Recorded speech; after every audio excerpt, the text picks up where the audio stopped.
Tere tulemast tagasi kõigile, kes meid taas kord kuulamas ja vaatamas on.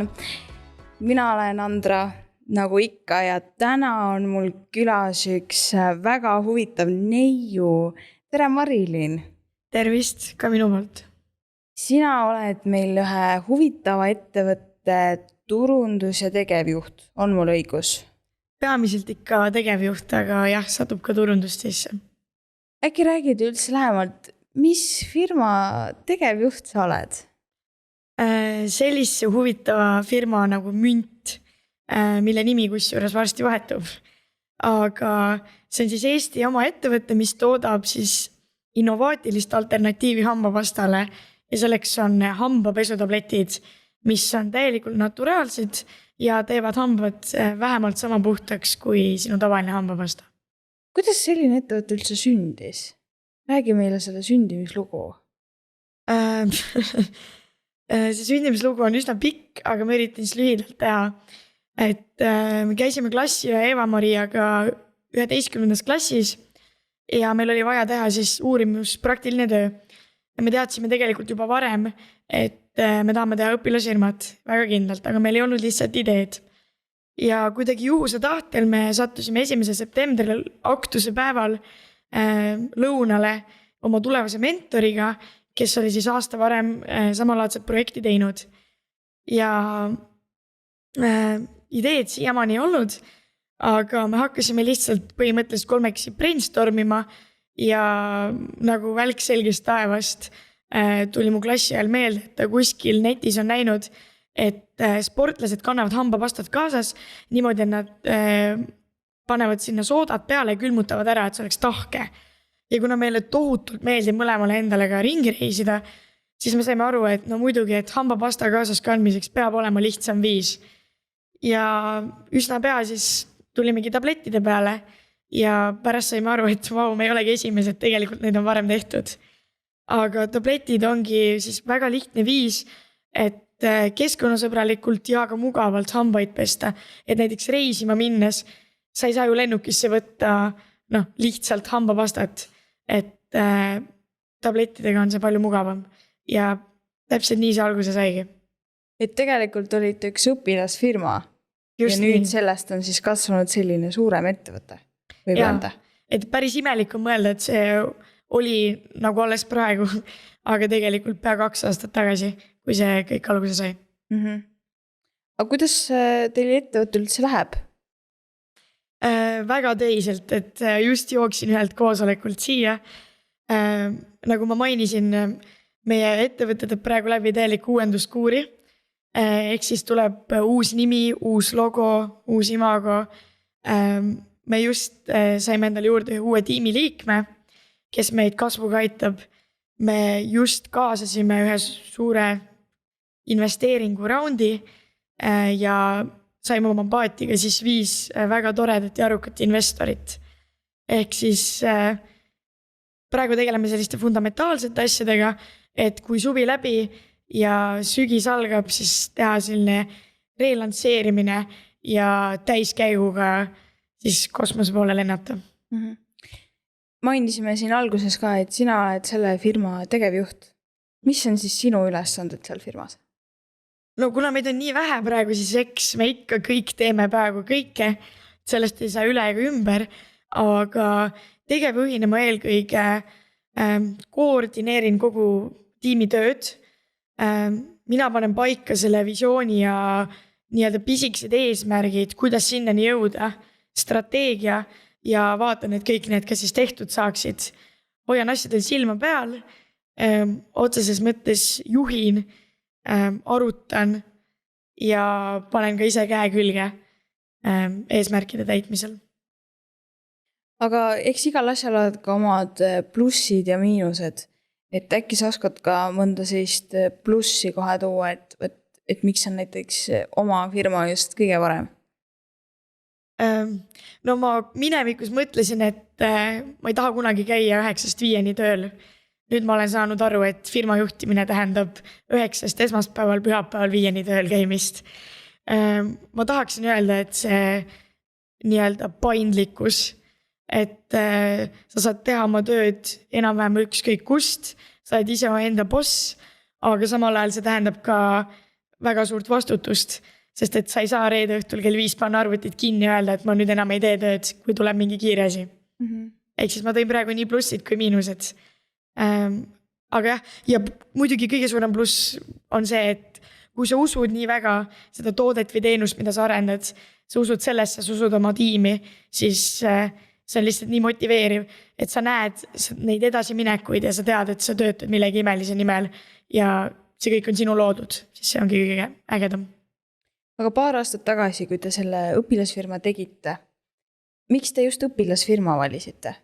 Minu teada praegu on ju see, et sa võid ükskõik mida teha, kas valid õpilasfirma või sa valid nagu oma teema, et miks just õpilasfirma? No õpilasfirma, mitte päris firma, kindlasti sellepärast, et see oli palju lihtsam. Võib-olla ma tulin koolist, kus oli nii sisse juurdunud, et iga aasta keegi tegi ja tegi niimoodi, et 100% ja tõenäoliselt ka üsna esirinnas siis riigi mõistes. Ja kuna mul olid nii head eeskujud ees, siis ma lihtsalt ei saanud sellest mööda vaadata ja ma teadsin, et ma pean ise ka kätt proovima. Ja minu jaoks ei olnud, kogu meie tiimi jaoks ei olnud see kunagi see, et me lihtsalt proovime, vaid me teadsime, et me anname endast kõik, me keskendume sellele täielikult ja teeme siis nii-öelda sellest ettevõtet edasi, kui vähegi võimalik. Et meie jaoks oli lihtsalt hea nii-öelda stardipinnas, millelt alustada. Aga pikem visioon oli kohe algusest teha ikkagi päris oma ettevõtte. Kas te olete selle sama tiimiga siis suutnud jätkata või on teil keegi ka sellisest põhitiimist keegi vahetunud? Ei ole, nii et me oleme ühed õnnelikud. Eks muidugi on tulnud ette igasuguseid kisklusi ja kähmlusi, aga see kõik on osa ettevõtte juurest. Ja me oleme alati pannud paika reegli, et on ettevõte, on isiklik elu ja neid kahte asja ei tohi sassi ajada. Et mitte kunagi ei tohi minna isiklikuks, aga vaidlused viivad ainult edasi. Ehk siis keegi ei karda kunagi üksteisele paar karmimat sõna öelda ettevõtte siseselt, mis otseselt neid ei puuduta. Aga on teil olnud ka selliseid hetki, kus tunnete, et kõik lõpetame ära? Siit me ei saa enam koos edasi minna või jätame selle firma sinna paika ja kõik lähme nüüd oma elu teed edasi? Ei, ma arvan, et sellist hetke ei ole, kus me mõtleks, et me paneme päriselt selle kinni. Et muidugi on olnud paar hetke, kuna me oleme täpselt sellises vanuses, et me peame mõtlema, et mida me edasi teeme, me just lõpetasime kõik gümnaasiumi, siis viimase aasta jooksul just kogu see ühiskond on surunud meid mõtlema, võib-olla tutvusringkond, et kas te jätkate, see pole olnud küsimus on pigem see, et kas me suudame teha mitut asja korraga. Aga nüüd me oleme ka sellele enam-vähem lahenduse leidnud. Väga lahe. Sest ma tean, et ikkagi see koroona ja kõik see on mõjutanud nii ettevõtteid nii palju, et päris paljud on loobunud. Aga väga motiveeriv ja inspireeriv vaadata, et teil on see nagu siht silme ees olnud, et me ei anna alla. Ja ma võib-olla lisaksin siia ühe mõtte, et ma juhindun väga sellest, et sinu ettevõte on täpselt sama tugev kui sinu tiimi usk sellesse ideesse.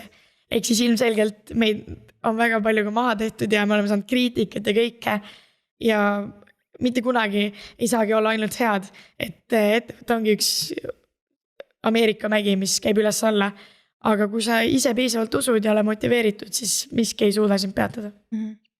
Mis sa arvad, kuidas sinu ettevõttel läheb 10 aasta pärast? Oled sa mõelnud ka juba nii kaugele? No täpseid arve ma ei oska kindlasti öelda, aga me oleme maailma valutamas kuskil, ma loodan, et vähemalt juba pooltes Euroopa riikides. Ja plaanid on suured, ma ei tea, kui palju neist rääkida, aga täpselt sihti on raske öelda. Ehk siis selles oled sa kindel, et sellise oma firma sellise rajaga jätkad sa veel pikalt, võib-olla lausa terve elu? Ja ma arvan, et ma ei taha kindlasti terve elu teha ühte ja sama asja, ma ei tea mitte ühtegi inimest, kes oleks seda teinud, aga ma arvan, et mündiga ma olen seotud järgmised 10 aastat kindlasti. Et kui mingi hetk peaks tekkima nii-öelda mingi väsimus, eks ma leian midagi uut sinna kõrvale või teen mündi lihtsalt enda jaoks paeluvamaks, aga jah, sellega seotuks ma kindlasti jään. Aga on sul ka selliseid mõtted olnud, et tahaks veel ühe mingi ettevõtte luua? no kindlasti peast on läbi käinud pigem see mõte, et kas on võimalik, et mu esimene katsetus oli juba piisavalt hea.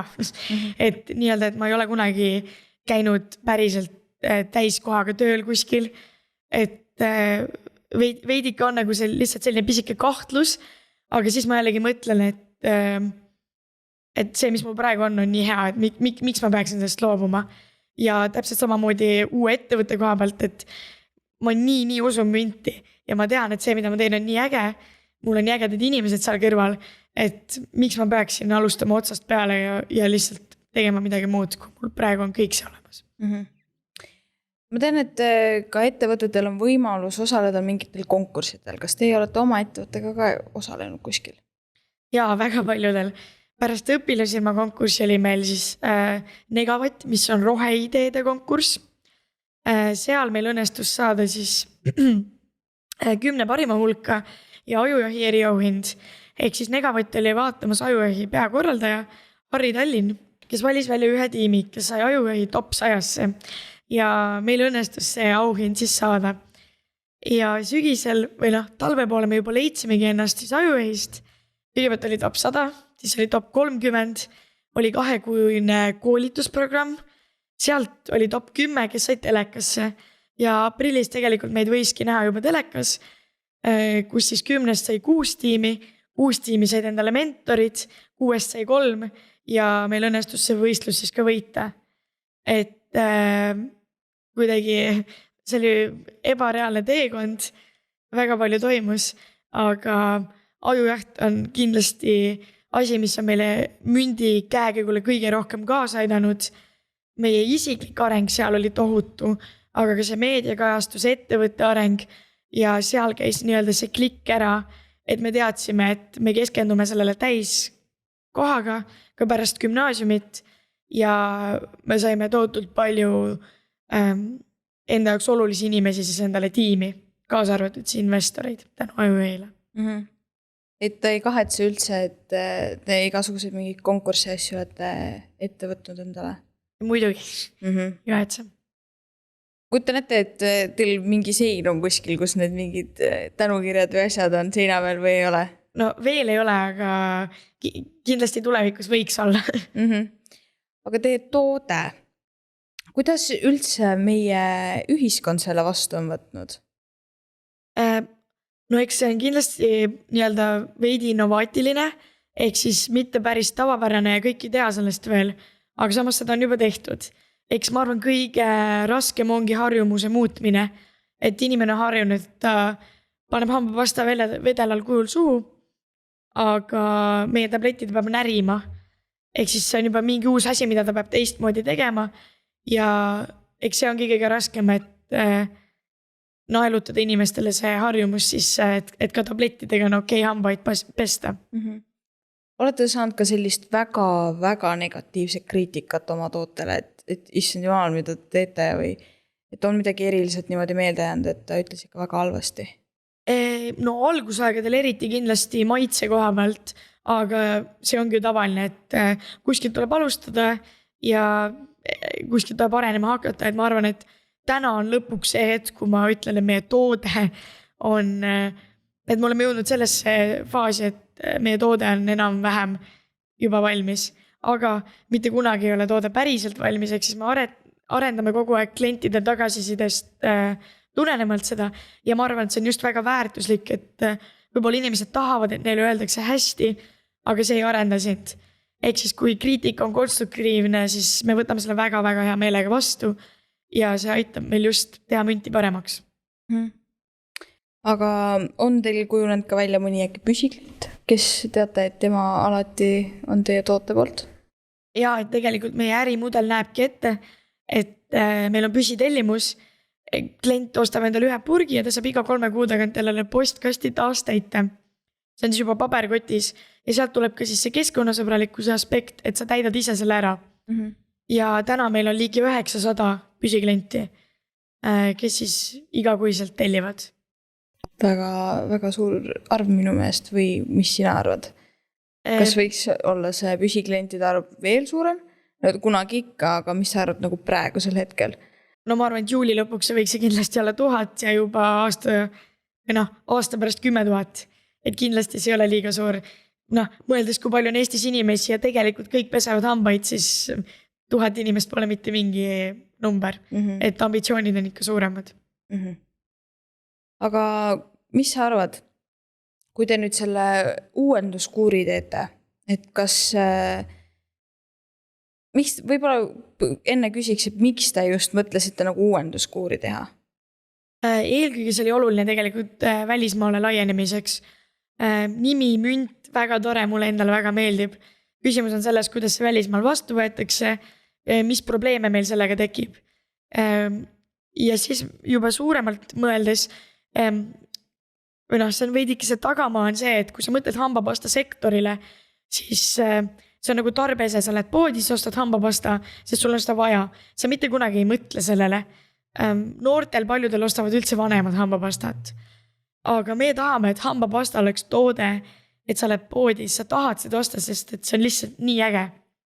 Ja et meil on enda jaoks väga palju näiteid, kes puhtalt siis oma brändi keelega ja kogu selle kogukonna tekitamisega on just läbi löönud. Ja me tahame samuti seda teha, et me tahame, et münt ei oleks lihtsalt järjekordne hambapasta, vaid see on kogukond, mis esindab teatud väärtuseid. See on lihtsalt nii äge, et sa tahad seda osta kogu oma visuaalidelt ja me näeme, et selleks on meil vaja uuenduskuuri. Aga te alustasite sellise ettevõtlusteekonnaga väga noorelt. Äkki sul on mõni hea nipp või soovitus, mida sa oskad oma kogemuse pealt öelda noortele, kes tahavad ka äkki oma ettevõttega alustada? Mida sa soovitad neile? Kõige suurem soovitus, mida ma alati ütlen, on see, et ärge kartki küsida. Ma arvan, et see on asi, mis on just mündi nii kaugele viinud. Et see võiks olla just noorte eelis, et sa ei tea mitte midagi, aga sa tahad teada. Ja meie oleme sellest viimast võtnud. Sest et kui sul on 20 aastat töökogemust, siis muidugi, et see on väga hea, aga sul on palju raskem ümber õppida ja sul on palju raskem ise endale tunnistada, et tegelikult asjad võivad olla teistmoodi ja tegelikult sa ikkagi ei tea kõike. Ehk siis võta sellest igast võimalusest kinni, igast inimesest kinni ja küsi kõike, kui sa ei tea. Et ma just tooksin välja, et Eestis me peame nii õnnelikud olema, et meil on see startup kogukond nii arenenud, et põhimõtteliselt ühe kliki kaugusel on see, et sa kirjutad ükskõik kellele sul tundub, et sul temast oleks abi ja see tõenäoliselt vähemalt üks inimene 10 ikka vastab ja ta tõesti tahab aidata. Sul on äkki mõni selline eredam mälestus sellest teekonnast, mis sa mäletad, et see oli nii äge ja ma võtan selle terveks eluks kaasa. Mõni lahe seik, midagi äkki meenub sulle? Neid on nii palju olnud. Kõige ägedam. Ma arvan, et esimene, mis mulle lihtsalt meenub, on Startup Dail aasta tagasi, kui me olime veel õpilasfirma ja see oli esimene suurem võistlus, kus me käisime, me läksime tudengitega siis pitchima, nii-öelda võistlema Startup Dail lavale koos oma tiimiga ja meil õnnestus sealt siis tuua koju peavõit ja kui see välja kuulutati, siis see oli nagu esimene kord, kui me nägime, et keegi uskus meisse päriselt ja me kõik nutsime ja see oli selline, mulle siiamaani nii eredalt see hetk meeles, et ma sain nagu selle kinnituse, et ma teen õiget asja ja see oli hästi oluline ja ma arvan, et mitte võib-olla kõige erilisem, aga see oli üks esimesi hetki, kui ma teadsin, et see ettevõtlus on täpselt see, mida ma teha tahan ja see on nii imeline. Kas te kuidagi valmistusite ka eriliselt nendele konkurssidele, et ma ei tea, tegite mingid samme juurde või kuidas te valmistusite nende jaoks? No ajujahi ajal me põhimõtteliselt ei näinudki oma perekondi ega sõpru, et see oli põhimõtteliselt 2 kuud väga intensiivselt igasuguseid kõigepealt tulemuste tegemist ja seejärel tulemuste näitamist, raportite kirjutamist, esitluste tegemist, telefilmimisi, pitchide kirjutamist, igasuguseid mentoritega koosolekute tegemisi, et see nägi välja umbes selline, et me läksime kella 10 hommikul kellegi meist juurde ja me tulime ära umbes 10 õhtul kõige varem. Et see oli väga närvesev, aga lõpuks muidugi tasus ära ka. Jah, et nüüd võib-olla konkursitel sa pigem keskendudki sellele, et nad suruvad sind kiiremini edasiminekuid näitama. Aga seal on ka väga palju lisaasju, nagu ongi mingid raportid ja nii edasi, mis võib-olla võtavad sul veidi fookust ära sellelt põhiasjalt. Ehk siis konkursid on väga asjad, kus peab käima, aga vahelduseks nüüd on tore keskenduda sellele otseselt ettevõtte arendamisele ja võib-olla nendele rohkem fundamentaalsetele aspektidele, mida me lihtsalt ei saanud konkursi käigus teha. On teil plaanis veel mõni konkurss läbida äkki? On teil üldse selliseid võimalusi? Kui siis välismaal. Et jaa, me oleme mõelnud, aga me arvame, et mitte järgmise poole aasta jooksul ja siis juba võtta nii-öelda väga suur tükk ja minna kas USA-sse või Inglismaale kas Techstarsi. Et mis on juba väga suured katsumused. Kas on ka mõni selline unistus sul, et vaat selle konkurssi tahaks võita? Ma arvan, et pigem ei ole konkursiga see unistus, pigem on mingid muud pisemad eesmärgid. Nagu näiteks? Aastaga jõuda 10 000 püsiklendini, laieneda välismaale, kaasata uus investeerimise ring. Jõuda võib-olla sellesse etappi, et ma saan endale maksta piisavalt palka, et ma olen finantsiliselt sõltumatu. Et ma tean, et münt võib-olla juba ilma minuta nii-öelda passiivselt on sellises korras, et mina vaatan ja annan juhtnööre, aga kõik teised on nii-öelda hands-on ja teevad. Et anda võimalikult palju üks hetk neid kohustusi ära, palgata tiimi ja suurendada tiimi kõvasti. Aga kui me lähme jälle sinna paar aastat tagasi, kui te selle õpilasfirmaga alustasite, siis palju teid üldse tiimis oli? 4 tükki. 4 tükki. Ja siis praegu põhitiim on ka siis 4 inimest? 4 pluss tegelikult nüüd Kaspar ka 5. Tegelikult, et me loeme ikkagi tiimiliiksmeks teda, et inimene, kelle me võtsime endale appi. Ja selline alustasid, te olete siiamaani see nagu suur sõpruskond, eks ju? Just. Et kas sa oled tundnud ka seda, et teie sõprus näiteks on vahepeal kannatanud selle firma pärast? Kusjuures ei ole tundnud. Sellepärast, et alguses me mitte ei teinud sõpradega firmat, vaid me tegime firmat inimestega, kellest sai meie perekond. Ehk siis me võtsime lennu nimekirja ette, me teadsime saame oma koolis teha ainult inimestega õpilasfirmat ja valisime, me klassiga juba 11 teadsime, aga valisime lihtsalt välja 2 kõige arukamat poissi, üks, kes on keemik, keda me teadsime loodusklassist, aga me ei tundnud teda. Ja siis üks poiss, kellel oli juba eelnev ettevõtluskogemus veidike olemas. Ja siis pigem tuli see ajaga, et me saime väga lähedasteks ja sõpradeks.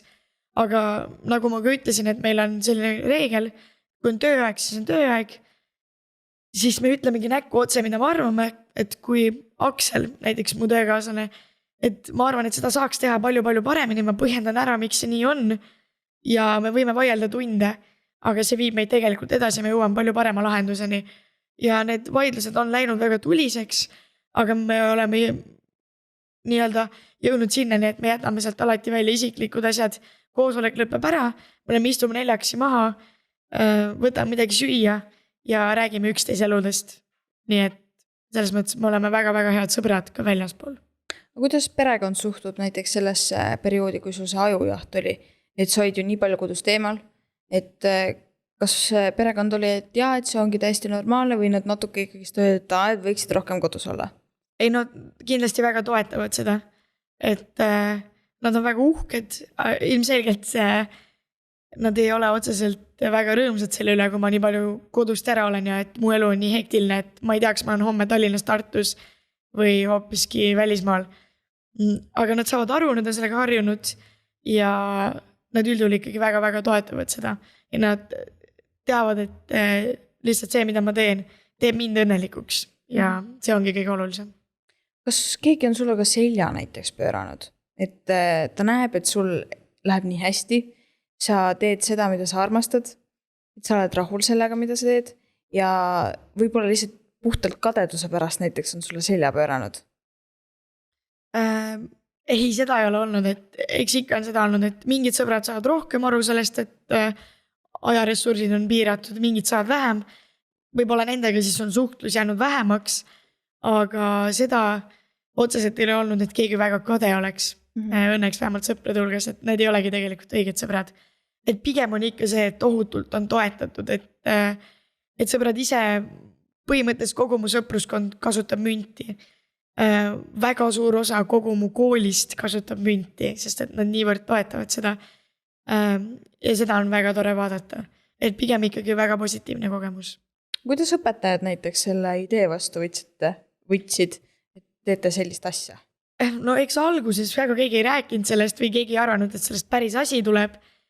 Kui me lõpuks ajujahi võitsime, siis järsku kõik ärkasid ellu ja kaasa arvatud kool. Ja siis on küll, et väga positiivselt seda kajastatud. Kõikidele õpetajatele näiteks kooli poolt kingiti mündipurk. Seda on igal pool kooli lehes, kooli kodulehel. Direktor mainis seda 3 korda lõpukõnes, et eks ikka ollakse väga uhked just koolis. Ma arvan, et see on asi, mille poolt meie kool just võiks esile seista. Et mina isiklikult arvan, et see ettevõtlikkuse pool on kooli puhul palju olulisem ja see, mis inimesed seal on versus õpitulemused. Et jah, kõik on, ma arvan, et me oleme neile teinud suure teene ja nemad on meid ka toetanud. Aga sa ise, sul on gümnaasium läbi, eks ju? Kas sa läksid ka kuhugi edasi õppima ettevõtlust? No nüüd sügisel peaksin minema. Ma pidin minema algselt välismaale, siis me pidime kogu tiimiga minema välismaale Hollandisse. Aga nüüd me saime aru, et me ei saa nii-öelda pooleldi teha mõlemad, et siis mõlemad kukuvad läbi. Ja nüüd me ei ole veel 100% ära otsustanud. Meil kõigil on Eestis paberid sees, aga me vaatame 31. august, kas me ka päriselt lähme ülikooli. Et hetkel kõige tõenäolisem on võtta vaheaasta, et ja teha täiskohaga münti nagu päris tööna, mida me juba praegu teeme. Ja siis kas aasta pärast minna ülikooli või veidi hiljem. Just. Aga ikkagi plaan üks hetk on minna edasi õppima. Et ma arvan kindlasti, et haridus on väga oluline. Lihtsalt küsimus on see, et mis hetkel seda teha. Et ülikooli ma saan iga hetk minna, mündiga mul on võimalus praegu ja tegelikult ka juba mängus investorid. Nii et enam ei ole nii lihtne, et paneme kinni ja me ei tahagi. Ja kui me tuleme tagasi siia laheda koolipäeva raamesse, siis ma küsin kõigilt ühte ja seda sama küsimust. Ma tahaksin teada, et mille üle oled sina täna tänulik? Kindlasti kõige rohkem nende inimeste üle, kes minu ümber on. Sest et ma arvan, et sul võib olla ükskõik kui palju raha ja sa võid olla ükskõik kui edukas ja kui tark. Aga kui sul ei ole mitte kellegagi seda jagada, siis see ei ole mitte midagi väärt. Ehk siis kaasa arvatud mu tiim, et ma olen nii õnnelik, et ma olen lihtsalt sellistest inimestest ümbritsetud, kes mind toetavad, motiveerivad.